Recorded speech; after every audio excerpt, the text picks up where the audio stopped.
Nasib AHY masih terkatung-katung, kader Demokrat Maluku Tengah malah pesta narkoba. Selain PPP ada satu partai lagi yang rentan untuk jadi partai gurem yakni Partai Demokrat. Sementara PAN meskipun pada pemilu 2019 lalu hanya di peringkat 8 dari 9 parpol yang lolos ke Senayan, sudah punya basis massa sendiri yakni Muhammadiyah. Masih aman. Sedangkan PKS punya basis massa dari kelompok Liko. Kelompok ini bagaimanapun jeleknya citra PKS tetap akan memilih PKS itulah. Dan kelompok ini yang bikin posisi PKS juga aman. Hanya saja kalau PPP seandainya jadi partai gurem benaran, tidak terlalu jadi beban. Karena perolehan suaranya cenderung menurun sejak pemilu 1999 lalu. Dan pada pemilu 2019 perolehan suara partai ini hanya 4,53%. Kalau Partai Demokrat? Malu banget Ferguson seandainya jadi partai gurem. Karena partai ini pernah jadi partai pemenang pemilu. Di samping itu, kadernya SBY pernah jadi presiden 2 periode. Artinya apa? Beban kadernya lebih berat untuk menyelamatkan partai dibandingkan kader PPP. Hal inilah yang kemudian membuat kader Partai Demokrat mati-matian berjuang agar partainya tetap lolos ke Senayan pada pemilu 2024 mendatang. Pertanyaannya, dengan cara apa? Mendorong agar ketum mereka AHY terpilih menjadi cawapres Anies, dengan harapan Partai Demokrat mendapatkan kotail efek. Sebagaimana kita ketahui bahwa partai yang mengusung kadernya sebagai capres, cawapres cukup diuntungkan yakni pasti mendapatkan limpahan suara. Seperti PDIP dan Gerindra, kedua partai ini menjadi partai pemenang pertama dan kedua pada pemilu 2019 lalu, tidak lepas dari Gerindra yang mencalonkan Prabowo dan PDIP yang mencalonkan Jokowi. Dengan demikian, jika AHY yang jadi cawapres 2024, sudah bisa dipastikan perolehan suara Partai Demokrat masuk 5 besar terbanyak. Berbagai cara pun dilakukan agar AHY ditunjuk jadi cawapres Anies. Mulai dari menyiarkan hasil survei AHY adalah figur paling pas buat Anies. Buzzer Partai Demokrat menyebarkan informasi AHY memiliki kemampuan berbahasa Inggris yang baik sehingga layak jadi cawapres Anies. Hingga pamer prestasi SBY.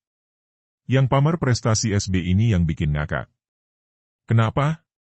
Lah, yang mau nyawapreskan AHY, kok prestasi SBY yang dipamerin? Seharusnya prestasi AHY dong. Dan ini juga yang menjadi bukti kalau AHY memang tidak punya prestasi apa-apa. Jadi daripada gak ada yang bisa dipamerin sama sekali, mending pamerin prestasi Bapak saja. Hehehe. Hanya saja, yang namanya usahakan terkadang hasilnya tidak sesuai yang diharapkan. Sekeras apapun Partai Demokrat berusaha mengawinkan Anies dan AHY tetap saja gagal. Bahkan yang dilakukan oleh Nasdem justru tidak menghargai AHY sama sekali, yakni Partai Besutan Surya Paloh itu malah menawarkan Prabowo yang jadi cawapres Anies. Ketahuan banget kalau mereka gak setuju ketum Demokrat yang jadi cawapres. Kader Demokrat saja yang sok-sokan membela Nasdem terkait isu kantor Nasdem Aceh dilempari telur busuk. Padahal aslinya Surya Paloh enek banget melihat mereka yang ngotot minta Nasdem ngusung AHY. Di saat nasib AHY masih terkatung-katung seperti ini, kadernya di Maluku Tengah Syafie Bung baru-baru ini malah ditangkap polisi lantaran memakai narkoba jenis sabu. Anggota DPRD Maluku Tengah itu ditangkap di Kota Masohi. Cadas. Hehehe. Jelas kelakuan Syafie Bung tersebut merusak citra Partai Demokrat yang memang sudah rusak sebelumnya. Dan pada akhirnya juga merusak citra AHY. Kenapa merusak citra AHY? Karena orang akan mikir, bagaimana AHY mau mengurus negara kalau ngurus kader partainya saja dia tidak mampu?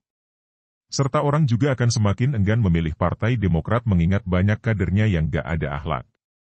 Sudah kadernya yang korupsi rame padahal slogannya, katakan tidak pada korupsi, ada pula yang pakai narkoba. Jangan-jangan Syafie Bung ini terinspirasi oleh Andi Arief. KWKWKWK.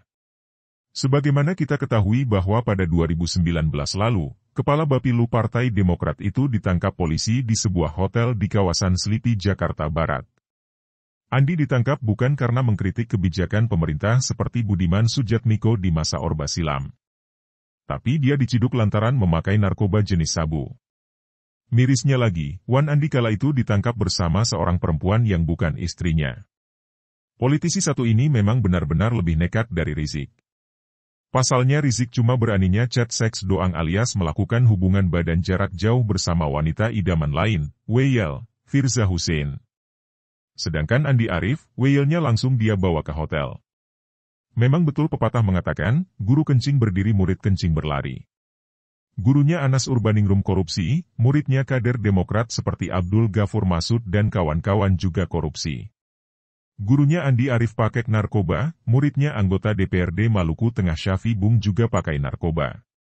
Terakhir yang terjadi, korupsi dan narkoba adalah dua hal yang sangat melekat pada Partai Demokrat. Sumber, seword.com.